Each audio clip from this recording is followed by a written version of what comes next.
Hello दोस्तों, मेरा नाम मनोज। स्वागत है आप सभी का मेरे इस यूट्यूब चैनल में जिसका नाम है ज्ञान लर्निंग। दोस्तों, आज का वीडियो बहुत ही इंटरेस्टिंग होने वाला है, इसलिए लास्ट तक देखते रहिए। चैनल को सब्सक्राइब करें। आज का जो टॉपिक है हमारा वो रेजिस्टेंस किसको बोलते हैं और टाइप्स ऑफ रेजिस्टेंस। दोस्तों, दुनिया में जितने भी कंडक्टर है या जितने भी मटेरियल है सबका कुछ ना कुछ रेजिस्टेंस होता है। और जब वो किसी भी कंडक्टर के ऊपर या किसी भी तार के ऊपर या किसी भी वायर के ऊपर जब हम पोटेंशियल डिफरेंस जब पैदा करते हैं with the help of cell या किसी भी सप्लाई सोर्सेज से, पोटेंशियल लो पोटेंशियल जनरेट होने के कारण क्या होता है कि फ्लो ऑफ इलेक्ट्रॉन जो है हमेशा जो है low potential to high potential, जैसे सपोज हमने यहाँ पे बैटरी लगाया है, यहाँ पे यदि कोई एक कंडक्टर है तो कंडक्टर के दोनों टर्मिनल पे हमने एक पोटेंशियल डिफरेंस जनरेट किया है with the help of cell.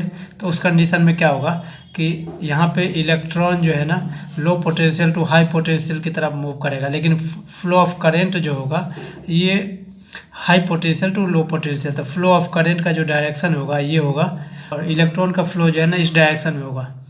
तो किसी भी मटेरियल का क्या होता है कि रेजिस्टेंस किसको बोलते हैं कि जब हमारे फ्री इलेक्ट्रॉन को जो अपोज करता है उसको हम बोलते हैं रेजिस्टेंस। मतलब एक बाधा उत्पन्न करना, करंट के फ्लो में जो बाधा उत्पन्न करता है उसको हम बोलते हैं रेजिस्टेंस। या रेजिस्टेंस का यदि हम डिफिनीशन देखें, opposition to the flow of charge या electrons then it is called resistance. या इसको ऐसे भी बोल सकते हैं restrict to the flow of electric charge. मतलब जो इलेक्ट्रिक चार्ज को फ्लो होने में जो बाधा उत्पन्न करता है उसको हम बोलते हैं रेजिस्टेंस। नेक्स्ट जो टर्म आता है इंटरनल रेजिस्टेंस। इंटरनल रेजिस्टेंस जो होता है हर एक मटेरियल का अपना अलग अलग होता है। इंटरनल रेजिस्टेंस मतलब होगा कि किसी भी मटेरियल का सेल्फ के थ्रू जो उसका अपोज करने वाले जो रेजिस्टेंस है इंटरनल रेजिस्टेंस, द सेल या मटेरियल या कंडक्टर का जो ना अपने आप के थ्रू फ्लो ऑफ इलेक्ट्रॉन को जो अपोज करता है सेल्फ के थ्रू, तो उसको बोलते हैं हम इंटरनल रेजिस्टेंस। इसको यदि देखा जाए तो इसका जो SI यूनिट होता है वो ओम होता है, इसका जो सिंबल होता है वो इस तरीके से होता है। और रेजिस्टेंस किसी भी मटेरियल का इंटरनल रेजिस्टेंस डिपेंड करता है। Resistance is directly proportional to the length और inversely proportional to the cross section area. मतलब किसी भी कंडक्टर का यदि हम लेंथ यदि L है और यदि तो उस कंडीशन में यदि 1 ओम है उसका रेजिस्टेंस और उसका लंबाई यदि हम 2L यदि कर दें तो उसका रेजिस्टेंस भी हो जाएगा 2 ओम। यदि किसी कंडक्टर का लेंथ यदि हम बढ़ाते हैं तो रेजिस्टेंस का वैल्यू बढ़ता चला जाता है, और यदि किसी भी कंडक्टर का यदि लेंथ यदि हम घटा देंगे तो उसका रेजिस्टेंस का वैल्यू घट जाएगा। नेक्स्ट हम बात करते हैं कि किसी भी कंडक्टर का क्रॉस सेक्शन एरिया, मतलब क्रॉस सेक्शन एरिया, सपोज जैसे ये कंडक्टर है उसका क्रॉस सेक्शन एरिया यदि R1 है यहाँ पे, और तो उसका क्रॉस सेक्शन एरिया यदि बढ़ाएंगे तो उसका रेजिस्टेंस का वैल्यू घट जाएगा। और यदि क्रॉस सेक्शन एरिया को यदि हम घटा देंगे, इसको यदि यहाँ से क्रॉस सेक्शन एरिया यदि हम उसको और कम कर दिए तो उस कंडीशन में रेजिस्टेंस का वैल्यू जो है ना बढ़ जाएगा। यहाँ पे क्या है R1, यहाँ पे इसको दूसरे R2 यदि है तो R1 is less than R2, तो इसका रेजिस्टेंस हमेशा ज़्यादा होगा इसके रेजिस्टेंस से। मतलब क्रॉस सेक्शन एरिया जब बढ़ेगा तो उस कंडीशन में रेजिस्टेंस का वैल्यू कम हो जाएगा, क्रॉस सेक्शन एरिया यदि घट जाएगा तो उस कंडीशन में रेजिस्टेंस का वैल्यू बढ़ जाएगा। किसी भी कंडक्टर का टेम्परेचर यदि हम बढ़ाते हैं तो उसका रेजिस्टेंस का वैल्यू जो है ना बढ़ जाता है, और कंडक्टर का टेम्परेचर यदि हम घटा देते हैं तो उस कंडीशन में रेजिस्टेंस का वैल्यू घट जाता है। मतलब टेम्परेचर का डायरेक्टली प्रोपोर्शनल रिलेशन है और क्रॉस सेक्शन एरिया का जो रिलेशन है वो इन्वर्सली प्रोपोर्शनल। मतलब length directly proportional to the resistance. इसके बाद जो है cross section area is inversely proportional to the resistance. Resistance का directly proportional to the temperature का रिलेशन है। ये तीनों रिलेशन है किसी भी कंडक्टर का रेजिस्टेंस का जो रिलेशन है, ये 3 रिलेशन है। फ्लो ऑफ इलेक्ट्रॉन को जिस कंडक्टर में जितना कम अपोज होगा उसका रेजिस्टेंस जो है ना उतना कम होगा। सपोज जैसे सिल्वर का जो रहता है, सिल्वर का रेजिस्टेंस सबसे कम होता है, copper, gold, aluminium.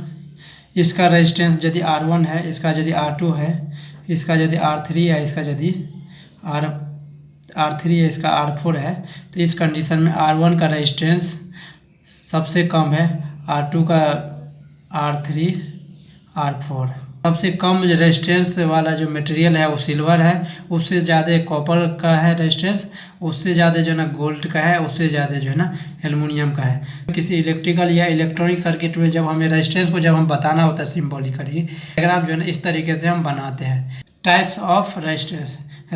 Fix resistance ऐसे जगह पे लगाया जाता है जहाँ पे हमें पता होता है कि कितने करंट को कंट्रोल करना है, वहाँ पे हम फिक्स रेजिस्टेंस लगाते हैं। क्योंकि जो भी इलेक्ट्रिकल या इलेक्ट्रॉनिक सर्किट में जहाँ पे पता होता है कि कितने वोल्टेज को हमें ड्रॉप करवाना है, तो फिक्स जो रेजिस्टेंस लगाते हैं। वेरिएबल रेजिस्टेंस इसमें जो है, इसमें इस तरीके से रहता है, एक टर्मिनल जो है ना पॉजिटिव से रहता है, और इसमें जो है ना ये यहाँ पे ये कंट्रोल करने के लिए, चूँकि इसका ये मूवेबल रहता है, ये जितना मूव करेगा उस हिसाब से रेजिस्टेंस यदि ज़्यादा जाएगा तो उस कंडीशन में स्पीड स्लो चलेगा, रेजिस्टेंस यदि जो है ना कम रहेगा तो उस कंडीशन में जो है रेजिस्टेंस ऐसे जगह पे उपयोग किया जाता है जहाँ पे हमें कोई भी ऑपरेशन जो है ना कम और ज़्यादा किया जाता है, जहाँ पे कंट्रोलिंग करना रहता है, वहाँ पे हम वेरिएबल रेजिस्टेंस लगाते हैं। रेजिस्टेंस को बेसिकली 2-3 पार्टों में बांटा गया है। पहला होता है लो रेजिस्टेंस, दूसरा होता है मीडियम रेजिस्टेंस, और तीसरा होता है हाई रेजिस्टेंस। दोस्तों लो रेजिस्टेंस का वैल्यू जो है 0 से लेकर के 1 ओम के बीच में जो हमारा रेजिस्टर, छोटे छोटे जो इलेक्ट्रॉनिक्स जो हमारे सर्किट में जो लगे हुए रहते हैं, तो वो लो रेजिस्टेंस आता है। जहाँ पे 1 ओम से लेकर के 100 किलो ओम तक जहाँ पे लगा रहता है, वहाँ पे मिडिल रेजिस्टेंस बोलते हैं। और हाई रेजिस्टेंस 100 किलो ओम से लेकर के इनफाइनाइट किलो ओम तक या मेगा ओम तक जब हमें रेजिस्टेंस लगाते हैं तो उसको हाई रेजिस्टेंस बोलते हैं। किसी भी मटेरियल का कुछ इस तरीके का ग्राफ मिलता है टेम्परेचर के रिगार्डिंग, ये टेम्परेचर ग्राफ है, टेम्परेचर रेजिस्टेंस के साथ किसी भी मटेरियल का। चूँकि जैसे जैसे किसी भी कंडक्टर का टेम्परेचर जैसे जैसे बढ़ता चला जाएगा, उस कंडीशन में रेजिस्टेंस का वैल्यू बढ़ जाता है। जैसे जैसे टेम्परेचर बढ़ेगा वैसे वैसे रेजिस्टेंस का वैल्यू बढ़ता चला जाएगा। सपोज ये R0 है, ये R1 है, ये R2 है। जैसे जैसे यहाँ पर टेम्परेचर बढ़ रहा है वैसे वैसे रेजिस्टेंस बढ़ रहा है। एक टाइम के बाद होता है यदि टेम्परेचर यदि नॉर्मल है तो उस कंडीशन में जो है उसका जो इंटरनल रेजिस्टेंस है किसी भी रेजिस्टेंस का, वो इंटरनल रेजिस्टेंस उसका फिक्स रहता है। उसके बाद टेम्परेचर पर डिपेंड करता है, यदि जैसे जैसे टेम्परेचर बढ़ेगा वैसे वैसे रेजिस्टेंस का वैल्यू बढ़ता चला जाएगा। सपोज जैसे कोई कंडक्टर है, अब फ्लो ऑफ करंट यदि आए है तो उस कंडीशन में जो है ना हमें इन कंडक्टर के बीच का जो है ना रेजिस्टेंस फाइंड आउट करने के लिए जब क्या करते हैं कि दोनों के बीच में जैसे अप्लाई वोल्टेज, सपोज जैसे V है ये, तो वोल्टेज में फ्लो ऑफ करंट को यदि हम डिवाइड कर देंगे तो हमारा हमेशा रेजिस्टेंस आ जाएगा। और रेजिस्टेंस का हम ऐसे भी बोल सकते हैं कि रेजिस्टेंस किसी भी मटेरियल किसी भी कंडक्टर से होकर के फ्लो ऑफ करंट कितना है I है, और यदि दोनों के बीच में अप्लाई वोल्टेज मतलब दोनों पोटेंशियल के बीच में, दोनों टर्मिनल के बीच में अप्लाई वोल्टेज सपोज V है, पोटेंशियल डिफरेंस जो हम क्रिएट जो कर रहे हैं वो यदि ये V है तो अप्लाई वोल्टेज या पोटेंशियल डिफरेंस बट यहाँ पे क्या हो जाएगा फ्लो ऑफ करंट, उसमें से फ्लो कितना करंट कितना फ्लो हो रहा है। इसको हम ऐसे भी लिख सकते हैं कि जो है ना voltage apply across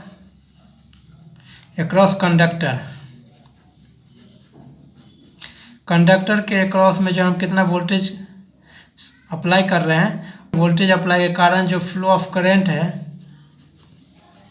flow of current कितना है, ये चीज़ों का यदि हम रेशियो निकालेंगे तो वही हमारा रेजिस्टेंस हो जाएगा। वीडियो से रिलेटेड आपके मन में यदि कोई सवाल हो तो कमेंट करके जरूर पूछ सकते हैं। लास्ट तक वीडियो देखने के लिए धन्यवाद। Thanks for watching.